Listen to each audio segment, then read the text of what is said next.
Hello दोस्तों, मेरा नाम है करण। स्वागत है आपका लीगल चर्चा में। आज हम बात करने वाले हैं एक्स्ट्रा मैरिटल अफेयर के बारे में। काफ़ी सारे लोगों के साथ ऐसा होता है कि वो शादी कर लेते हैं, शादी के बाद उनको पता चलता है कि अच्छा, मेरी बीवी का तो अभी भी जो है अफेयर किसी लड़के के साथ चल रहा है, ये तो उससे मिलती भी है, बात भी करती है, और आप उस चीज़ में कुछ नहीं कर पा रहे हैं। क्योंकि आपको अपना जो रिश्ता है उसको बरकरार रखना है, बचा के रखना है, शादी खराब नहीं करनी है। तो इस सिचुएशन में आप सबसे पहले अपनी वाइफ को समझाते हैं, उनकी फैमिली से बात करते हैं कि आप भी समझाइए, ऐसा कुछ मत करिए। जब वाइफ को पता चल जाता है कि नहीं, अब जो है सिचुएशन हाथ से निकल गई है, तो वो आपके ऊपर मेंटेनेंस का केस फाइल करती है, घर छोड़कर चली जाती है, आपको ऊपर इल्ज़ाम लगाती है कि मेरे से दहेज मांगता है और मेरे को घर में मारता है, डोमेस्टिक वायलेंस के केस भी फाइल कर देती है। वो तो ऐसी केसेस को आपको क्या है कि इन झूठे केसेस को झूठा साबित करने के लिए काफ़ी साल लग सकते हैं। साल मतलब कि आपको पता ही है कि इन केस अगर आप कोर्ट में जाते हो तो आपको सारी चीज़ें प्रूव करनी पड़ेगी कि इसका मैरिटल अफेयर है किसी के साथ, एक्स्ट्रा मैरिटल अफेयर है किसी लड़के के साथ। उस लड़के का नाम बताते हैं, अगर कई बार आपको पता भी नहीं होता है, आप प्रूफ नहीं कर पाते हैं, आपके पास मैसेजेस नहीं होते, आपके पास कॉल नहीं होती है, डिटेल्स उनकी कब मिले कब बात करें, फोटोज़ नहीं है, कुछ नहीं है। तो ऐसी सिचुएशन में सबसे पहले आपको पता चलता है तो आप उसके मैसेजेस जो उसके फ़ोन में हो उसकी फ़ोटो क्लिक कर सकते हैं।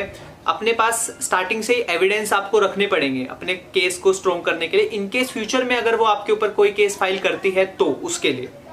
तो इस केस से बचने के लिए सबसे पहले आपको एक कंप्लेंट लिखनी पड़ेगी एसएचओ साहब के नाम पर, और उसको अपने नियर बाय पुलिस स्टेशन के अंदर देनी पड़ेगी। इस चीज़ के अंदर दो चीज़ें होती है, या तो पुलिस स्टेशन कंप्लेंट रजिस्टर करने से मना कर देता है, स्टैंप लगा के आपको नहीं देता है, और कंप्लेंट भी लेने से इनकार कर देता है।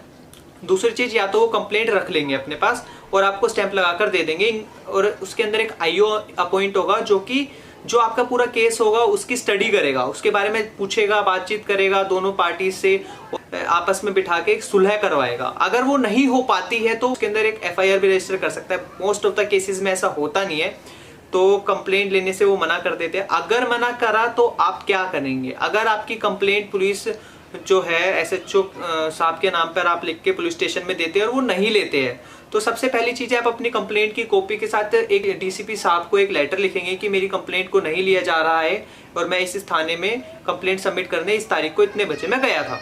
तो वो आपको आप वहाँ पर जाके सबमिट करा सकते हैं। अगर आप नहीं देना चाहते, वहाँ नहीं जाना चाहते ड्यूरिंग द कोविड-19, तो लॉकडाउन में आप नहीं जा पा रहे हैं, आपको कोई प्रॉब्लम आ रही है, तो ऐसे में आपको स्पीड पोस्ट कर देना चाहिए, वो सबसे बेस्ट ऑप्शन होता है। और उसके बाद आपको जाना चाहिए कोर्ट में। आप जो प्रिंसिपल फैमिली जज होते हैं उनके सामने आप ये एप्लीकेशन देते हैं, और अगर आप ऐसा कर देते हैं तो ये आपके पास ज़्यादा चांसेस रहते हैं कि आपके ऊपर जो केसेस होते हैं मेंटेनेंस के, ये डोमेस्टिक वायलेंस के और 498 जिसको हम दहेज का मामला बोलते हैं, तो वो वाले केसेस आपके ऊपर रजिस्टर्ड होने में आपको थोड़ा सा ये रहता है कि अगर झूठा केस आपके ऊपर रजिस्टर हुआ तो आप ये दिखा सकते हैं कि नहीं, मैंने ही पहले केस फाइल कर दिया था, इसीलिए जो वाइफ है वो कोर्ट गई है मेरे ऊपर झूठे मुकदमे रजिस्टर करवाने के लिए। अगर आपका पता चलता है कि मेरी वाइफ का किसी के साथ अफेयर चल रहा है, तो सबसे पहली चीज़ आपको क्या करनी है?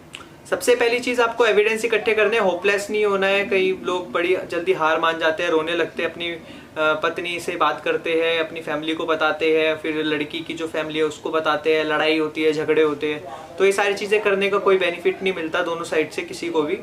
तो क्या होता है, सबसे पहले आपको जो जो चीज़ें पता चलती है वो चीज़ आपके पास होनी चाहिए। अगर आपको फ़ोन में मैसेजेस दिखते हैं तो आप अपने फ़ोन से उसके मैसेजेस की फ़ोटोज़ क्लिक कर सकते हैं। अगर इन केस आपको दिखता है कि ये तो होटल्स में गए हैं, कहीं घूमने गए हैं, तो उनके स्क्रीनशॉट, उनके रिकॉर्ड आप अपने पास रख सकते हैं। और बैंक स्टेटमेंट्स या कोई भी अदर ऐसी कोई चीज़ हो जिससे आपको लगे कि नहीं, मेरी वाइफ का तो किसी के साथ मैरिटल अफेयर चल रहा है एक्स्ट्रा, तो आपको सबसे पहले एक एप्लीकेशन लिखनी है। उसके अंदर अपने सारे एविडेंस लिख के, अपने अटैच करके डॉक्यूमेंट सबसे पहले आपको पुलिस थाने में जाकर देने हैं, जो कि आपके ले लेंगे। 98% श्योर हूँ कि ले लेते हैं पुलिस स्टेशन में आपकी कंप्लेंट। इनकेस अगर 2% आपके जो कंप्लेंट है आपकी कंप्लेंट को नहीं लेते, इनकार कर देते हैं, तो आप डीसीपी साहब के पास जा सकते हैं। उसके बाद आपके पास ऑप्शन बनता है कोर्ट जाने का। अगर आप कोर्ट जाने में लेट होते हैं और आपकी पत्नी को पता चलता है कि नहीं, मेरे खिलाफ पे ऐसे ऐसे एक्शन लिया जा रहा है, और वो किसी से पूछते हैं कि अब हमें क्या करना चाहिए, तो सबसे पहली चीज़ जो लड़की के पास आती है ऑप्शन में वो है केस फाइल करना दहेज का। उसके बाद वो कंप्लेंट देगी वुमेन सेल के अंदर कि ये मेरे से दहेज मांगता है, ये मुझे मारता है, पीटता है, इसने जब से शादी करी तब से मेरे को मार रहा है, पीट रहा है। तीसरी चीज़ ये फाइल करेगी मेंटेनेंस की, मुझे खाने पीने के, घर पे खर्चा करने के पैसे नहीं देता है। और उस चीज़ के अंदर सबसे पहले कोर्ट से एक ऑर्डर पास होता है कि आपको उसको मेंटेनेंस देना पड़ेगा।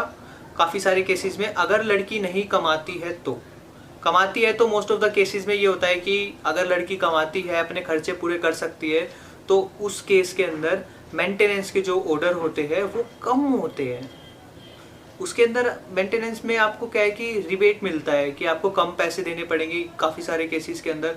इन केस अगर उसके खर्चे ज़्यादा है, बच्चे की पढ़ाई का खर्चा है, स्कूल का खर्चा है, आने जाने का, और काफ़ी सारे खर्चे हैं, तो उस चीज़ में क्या होता है थोड़े अमाउंट आपको पे करने के लिए कभी कभी कोर्ट बोल देता है। काफ़ी सारे केसेस वाइज जो ऑर्डर्स होते हैं वो सारे अलग अलग होते हैं।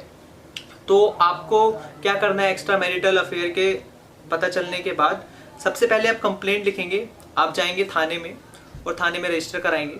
कभी भी आपकी लड़ाई होती है, कुछ होता है, तो कोशिश करें उसकी वीडियो बनाएं, और वीडियो जो होता है वो कोर्ट में मान्य होता है। इन केस लड़की अगर कभी आपको बोलती है कि नहीं मैं तो तुम्हारे ऊपर केस कर दूंगी, तुम मेरे को ये झूठे इल्ज़ाम लगा दूंगी, अगर ऐसी चीज़ें भी होती है आपके साथ तो आप उसकी वीडियोस भी बना सकते हैं, अपने पास रख सकते हैं।